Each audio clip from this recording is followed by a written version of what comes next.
Period. Out here teaching life lessons on the Sunday show. And the football church said amen. Let's get on to this Georgia football game.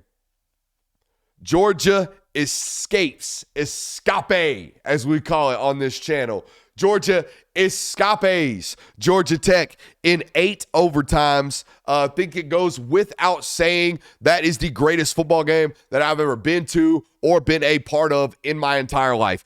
8 overtimes is nuts. I still feel, after watching 8 overtimes up close, in person, right there, on them their sidelines, in the end zone, that every single 2-point conversion ended in. After watching it 8 times over, I'll tell you this right now. I had to take last week. I think college football's way of deciding football games at the end and their overtime format is the best game ender situation of rules that there possibly are. I think free kicks suck. I think the way hockey does it it's kind of raw, but kind of sucks. It takes it out of the team's hands, puts it into individuals' hands. I don't have any qualms or cares about basketball because I'll be out here watching it. But nonetheless, I love the way college football does their college football playoff or overtimes. Because here's the deal: if you're Mr. Hey, what's wrong with just lining it up at the 25s and consistently just do it, guys? At that point in the football game, those defensive players, those offensive players, they're gassed. We are leaving it up to busted assignments and field goal kickers. I don't like either options. I do not. I do not like the idea that at the end of football games, we're going to go into multiple overtimes and most likely put it at put the game at the feet, literally, of the fairy who ain't a football player. I don't like that. I never have. All right. Some of them are alphas. Some of them are game changers. Most of them are non-difference makers that you only remember when they miss. We don't like that.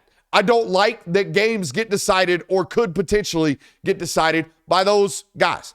I like that in this case, right, for 6 straight possessions, line that shit up at the 3. Let's find out who wants to win today. Oh my God. Yes, yes, yes. Because guess what? Not to do it, but I did play. And I know that at that point in the game, we are exhausted. I also know that from as long as people been strapping it up and been playing ball, put it at the 3. Let's find out who wins. Buddy, that's we do that in August. That's how we decide. What is Oklahoma drill? It's 3 yards, cloud of dust. It's 3 yards, cloud of dust. That's option football. That's the Nomen cliche from oldest time. 3 yards, cloud of dust. If I can hold you to 3 yards or less, I will win. If you can average 3 yards or more, you can win. How goddamn poetic is that shit? Yes, yes, yes. Decide all of them that way. If we get to a point in that game, decide all of them that way. I do not want to put it at the feet of a kicker. No way.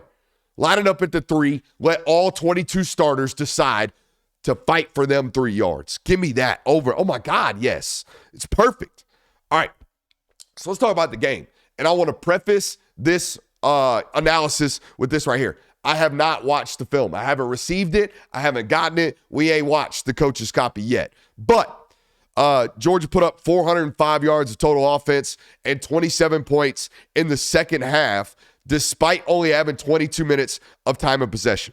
Okay, if you tell me that going into a football game, I'm like, okay, I know what the problem is. I know what the problem is. I ain't got to watch the offensive tape. Give me that information and give me the final score. Well, you ain't even got to give me the final score. Give me that information. I will tell you right now, oh, shit, defense didn't get off the field. Right? Oh, shit, defense didn't get off the field. And we told you going into this football game that if you do not get off the field, they will shorten the football game. You will not have enough offensive possessions to even think about scoring a lot of points, okay? And they didn't. They had 2 offensive possessions in the first quarter. They had 3 offensive possessions in the second quarter. You got 5 offensive possessions in the first half. No, you did not do good things with them because, no, you cannot catch the football. But offense wasn't the problem. by any means necessary. Offense was not the problem. And we're about to go to the board, so hold on with me because I'm going to tell you what it was. All right? But I want to first credit Georgia Tech. I want to credit Haynes King. Holy shit, what a tough performance from that dude, right? What an absolute tough performance from that dude. He threw the ball really well. I'm going to explain why. But he ran the ball so gosh dang tough. So gosh dang tough. And anytime they put up 563 yards of total offense, you have to start with credit. They did something right. They did something right. But obviously, the criticism comes. Defensively, not great. Not great at all. Not good. Not even not great. Not good. Bad. Bad. And I got a couple of things for you. After the football game, Kirby Smart said, quote, "We played defenses we hadn't played in years." And he wasn't talking about, he's like, since they played the option offense with Paul Johnson, we haven't played this type of offense. First of all, he's not wrong, obviously, but it was really more of a personnel. Okay, they did not change. All right, so I got two concerns going into this that I will tell you. They clearly thought that they could not stop the run with just nickel personnel, meaning 5 defensive backs on the field. So they thought going into it, they couldn't stop the run without putting extra bodies up close towards the line of scrimmage. That's not only a concern, but the fact that they still gave up, I think, over 5.5 yards per carry, that's a massive concern. The other concern I have is and more of a question is why didn't you change? Because Buster certainly recognized it. Everybody in the building recognized it. And they certainly took advantage of it. And there was no counter punch from Georgia. There was no secondary pitch from Georgia. And this is a football team who prides themselves and a staff who prides themselves off secondary pitches. Let's go to the board. All right. No, I didn't Shane Beamer today. Let's go to the board. Here we go. So, let's talk about this. All right, so here's what Georgia opened up in and stayed in all football game. Let's move this over so I can see for 100% what you guys are seeing. Here's what they stayed in all football game. They stayed in what what Kirby Smart calls base personnel. For the last 5 years, they're real base personnel in terms of what they play the most. They've been in nickel, meaning 5 defensive backs, right? A star on the field. So the whole reason why most of you listening to this know the term star or know the term nickel. Nickel defense was invented in the 90s, but now it's a term that everybody that is a football fan knows because everybody's playing base personnel in nickel. They all play 5 defensive backs on the field, except yesterday or Friday, I should say, Georgia lived in base personnel. They had 2 outside linebackers on the field, Chaz Chambliss and Jalen Walker, or they would rotate Damon Wilson in here. That's beside the point. We're talking personnel packages right now, okay? So they stayed in base personnel, which against, 12 personnel from the offense is standard. That's standard operations. That's what they do. Okay, so when you play standard 3-4 personnel, you automatically become a zone football team. Unless you're playing cover 0 with no safety help in the middle of the field, which Georgia's never going to do. Georgia's always going to play at least 1 or 2 high. So when you play this style of defense, you're going to have to rock and roll the safeties when they go misaligned or when they go 3-by-1. So what Georgia Tech was doing, immediately what they always do, they go from 2-by-2, right, to a 3-by-1 set. Okay, we actually have too many. Oh, no. We can undo. All right, I actually have too many guys on the field right now. You're not supposed to be on the field.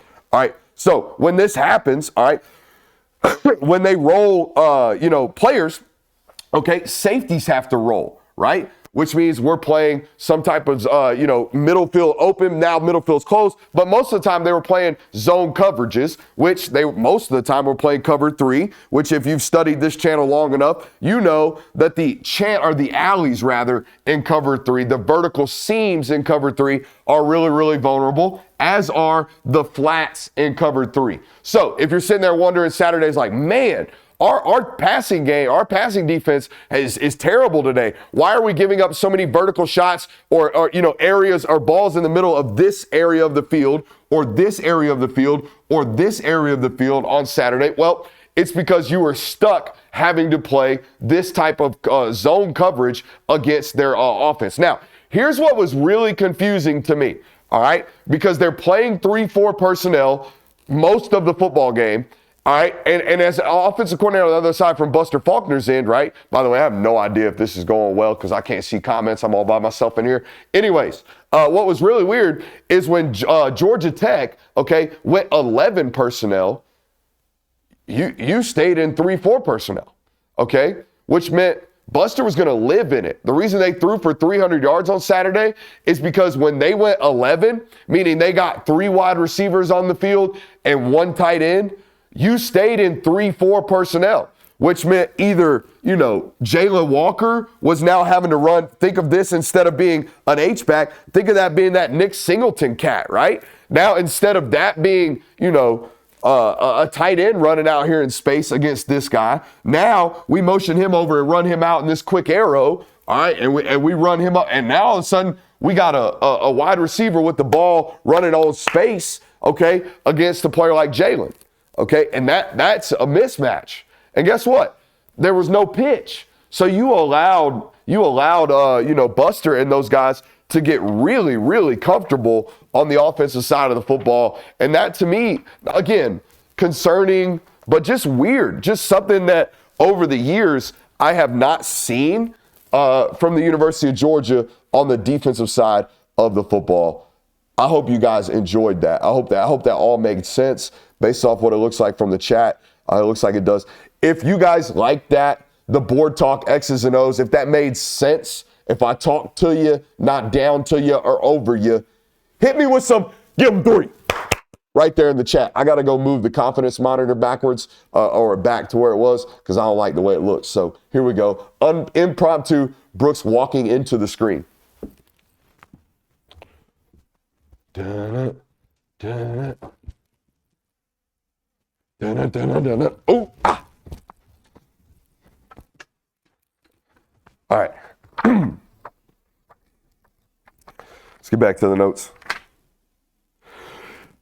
Again, concerned for 2 reasons.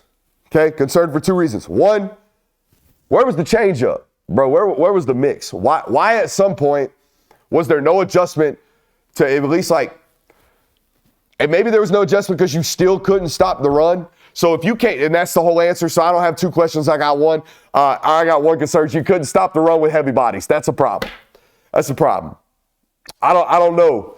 I don't know what to do. I know why they gave up 300 yards passing. I do.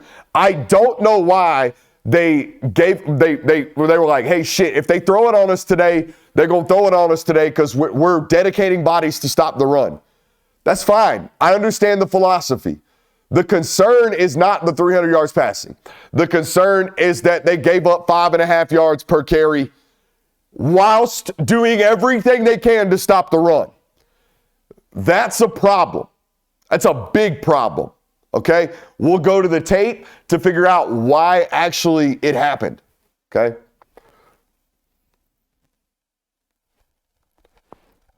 It ain't never too cold in this studio for 5 inches. The shorts, by the way. 5-inch inseams. 5-inch inseams. Okay, we're going to continue. We're going to stop reading the chat, and we're going to continue.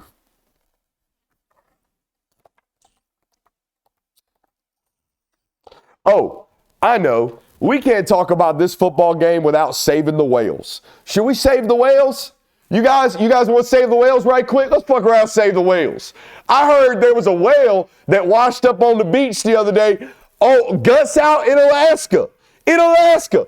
Damn ocean's frozen. Beached whale. I don't know how. Crisis, absolute crisis. We got to save the whales. We got to save the whales. And while we're at it, I'm going to tell you right now, if we do not figure out world peace, I just can't even.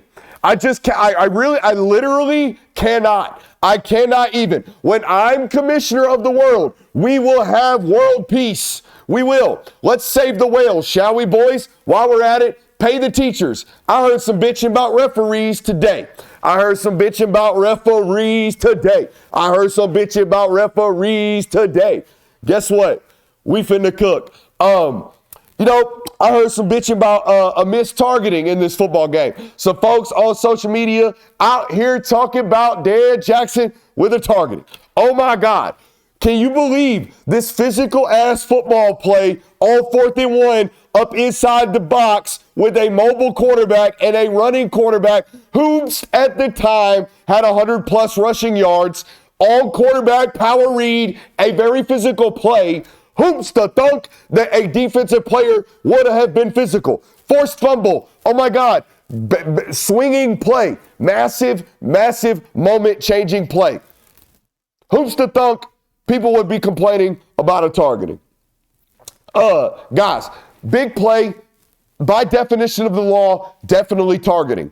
As was the moment in the football game where a Georgia Tech football player was damn near carted off with a broken neck, all right, because he literally targeted Arian Smith. I got the photos to prove it, all right? Just pencil pointed, the definition, the thing we're trying to get out of the sport, the dirty hits, the ones that might break your neck, that's what we're trying to do, okay? Both of that, one got called, or both, neither got called. One got paid attention to because it got slow-mode over and over and over and over again because it was a monumental play in the game. The other was a 4-yard carry that you don't give a shit about. That's how refereeing works. When I don't call it on an insequential play, you don't give a shit. When I don't call it on a turnover-worthy player, oh my God, save the whales. That's how it works. When one of these motherfuckers die on the beach, you want to tweet about it. But when somebody walk by you and throw some trash in the ocean, you don't say shit about it to their face, do you? No, that's how it works, okay? It's so easy to tweet about paying the teachers, but when I want to raise your taxes, motherfuckers don't say shit. That's how it works, okay? Okay, so again, missed the targeting. Yeah, they did. They missed targetings on multiple plays. There's also a touchdown to Dom Lovett. Missed the targeting. I already talked about the holding calls. I mean, my God, if you want to sit down here and screenshot holding calls, go ahead all day. You're going to be here for a long time, like that Tennessee fan that made a 30-minute B-roll clip of all the holding calls on James Pierce. Go touch grass. Go touch grass. Also, saw some bitching, moaning, complaining. Was the ball tipped? Was it PI? Oh, my God. Missed call. Dude, did y'all not see the London Humphreys PI? I mean, way early, got there way early. All right, so we could every football game, as long as mankind exists, as long as this sport's been played, I can sit here and do this with you. I can sit here and go, oh, well, they called this. Oh, well, they didn't call this. Oh, well, oh, look out. Look at this block in the back. When I slow it down and go, half, quarter of speed. Look, oh my God, he barely got his back. Oh, bullshit. It's rigged. Also, this is how you know Georgia's on top of college football. Because I listened to Georgia fans bitch, moan, and complain for a decade. Alabama gets all the calls. Alabama gets all the calls. No, Alabama wins all the games. And you think they get all the calls. All the stats, everything points to the fact that it's actually relatively balanced. But it's so easy to sit here and go, man, fucking refs suck. Yeah, save the whales, pay the teachers, like the video and subscribe because I'm up out of here.